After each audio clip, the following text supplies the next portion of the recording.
What's up, everybody? Let's talk Jets Radio, Part 4 training camp preview, talking wide receivers.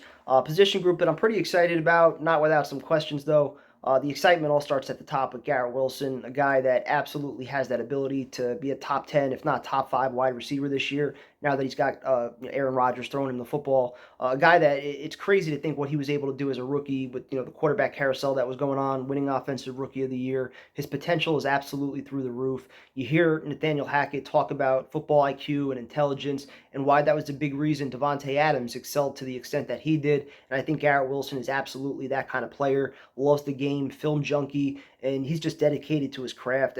You could argue he's as polished of a route runner as the Jets have had in the last 2 or 3 decades. At least in my lifetime watching football, I can't remember a guy that was just as smooth and as crisp as he is running routes, and dangerous with the ball in his hands as well. His potential is just through the roof this year, going into year 2 at Rodgers. So I can't wait to see just what kind of chemistry those two have early in the season and how quickly it takes him to kind of get to that next level. Beyond him, I do think there are some questions, though.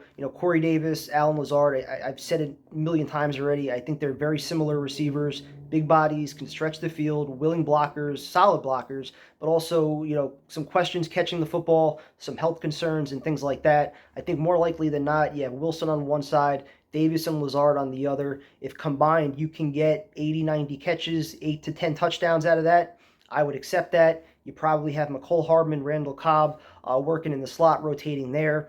McCole Hardman's a guy I'm excited about, but also kind of I have questions. I wonder why he never really took that next step in Kansas City. You figure Andy Reid offense, Mahomes throwing the football last year, no Tyreek Hill. Why has he never really taken that next step? Regardless, if Garrett Wilson is your go-to guy, certainly I think McCole Hardman's going to have a role. Good gadget player, amazing speed, 4.3, could take the top off. So I think they have guys that can complement each other pretty well. Randall Cobb, also a guy that knows the offense. He's going to have that chemistry with Rodgers. He can do some things in the slot as well. And then the big question, do you keep a sixth wideout as well? Denzel Mims, a guy that I personally like just because he did flash as a rookie. He's a big body. He's got speed. The questions with him have kind of come between the ears, learning the playbook. He's also had some issues with penalties and things like that, possibly even just work ethic, and it never really felt like the coaches were big fans of him last year or the year before. But a new offense now, out of the LaFleur offense, so a new opportunity for him if he can learn the playbook and gain the trust of Rodgers with what he could do going up and getting those contested balls. I think there could be a place on the roster for him. Irving Charles, also a guy Rodgers has already praised, his football IQ. It seems like they have some chemistry already. A guy that was making plays almost every day in training camp last year.